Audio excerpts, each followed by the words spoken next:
മൊഗ്രാലിൽ യുവാവിനെ മണ്ണെണ്ണയൊഴിച്ച് തീകൊളുത്തി കൊല്ലാൻ ശ്രമിച്ച കേസിൽ യുവതി ഉൾപ്പെടെ 4 പേർ പിടിയിൽ. കാസർഗോഡ് ASP അച്യുത് അശോകിന്റെ നേതൃത്വത്തിൽ പിടിയിലായ പ്രതികളെ വിശദമായി ചോദ്യം ചെയ്തു. കുമ്പള പോലീസ് സ്റ്റേഷൻ പരിധിയിലെ മൊഗ്രാലിൽ യുവാവിനെ തടഞ്ഞു നിർത്തി ദേഹത്ത് മണ്ണെണ്ണയൊഴിച്ച് തീകൊളുത്തി കൊല്ലാൻ ശ്രമിച്ച കേസിൽ യുവതി ഉൾപ്പെടെ 4 പേർ പോലീസ് കസ്റ്റഡിയിൽ.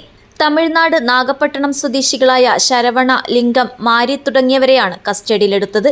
കർണാടക ഹുബ്ലി സ്വദേശിയും മൊഗ്രാൽ കൊപ്പളത്ത് താമസക്കാരനുമായ തേപ്പ് മേസ്ത്രി അബ്ദുൾ ഗഫൂറിന്റെ പരാതി പ്രകാരമാണ് ഇവർക്കെതിരെ വധശ്രമത്തിന് കേസെടുത്ത് കസ്റ്റഡിയിലെടുത്തത്. വെള്ളിയാഴ്ച പുലർച്ചെ 5 മണിയോടെ കൊപ്പളം റെയിൽവേ അടിപ്പാതയ്ക്ക് സമീപത്ത് വെച്ചാണ് അബ്ദുൾ ഗഫൂറിന് നേരെ അക്രമം ഉണ്ടായത്. നിലവിളി കേട്ടെത്തിയ പരിസരവാസികളാണ് പൊള്ളലേറ്റ ഗഫൂറിനെ കുമ്പള ജില്ലാ സഹകരണ ആശുപത്രിയിൽ എത്തിച്ചത്. പ്രഥമ ശുശ്രൂഷ നൽകിയ ശേഷം അബ്ദുൾ ഗഫൂറിനെ പരിയാരം മെഡിക്കൽ കോളേജ് ആശുപത്രിയിലേക്ക് മാറ്റി.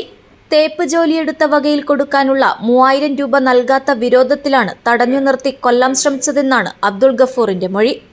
ഇത് പ്രകാരമാണ് 4 പേരെയും കസ്റ്റഡിയിലെടുത്തത്. എന്നാൽ തങ്ങൾ കുറ്റകൃത്യം നടത്തിയിട്ടില്ലെന്നാണ് കസ്റ്റഡിയിലായവർ മൊഴി നൽകിയത്. ഇതോടെ സംഭവത്തെക്കുറിച്ച് വിശദമായ അന്വേഷണം നടത്താനാണ് പോലീസിന്റെ തീരുമാനം. ഇതിന്റെ ഭാഗമായി ദേശീയപാതയിലെ വിവിധ സ്ഥലങ്ങളിൽ സ്ഥാപിച്ചിട്ടുള്ള CCTV ക്യാമറകളിലെ ദൃശ്യങ്ങൾ പരിശോധിക്കാനാണ് പോലീസിന്റെ തീരുമാനം. News bureau, Kasaragod.